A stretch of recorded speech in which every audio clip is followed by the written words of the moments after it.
काठोकाठ भरलेला हा ग्लास आहे आणि हा कागदी पुठ्ठा. आता या ग्लासवर अशा पद्धतीने आपण ठेवूया.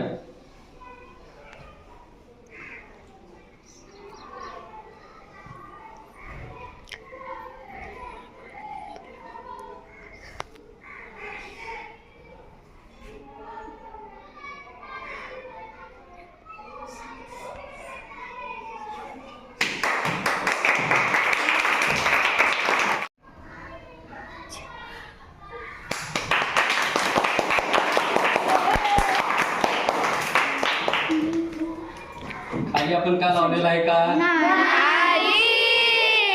कसं काय चिटकलं? तर पहा, आता आपण काय शिकलं की हवेचा दाब, वातावरणाचा दाब आज हा सर्व दिशांनी सारखा असतो.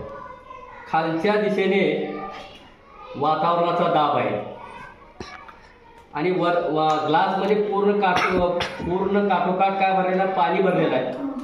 त्या पाण्यापेक्षा वातावरणाचा दाब हा जास्त आहे आणि म्हणून हे पाणी सांडलेलं नाही. लक्षात आलं काय? ओके.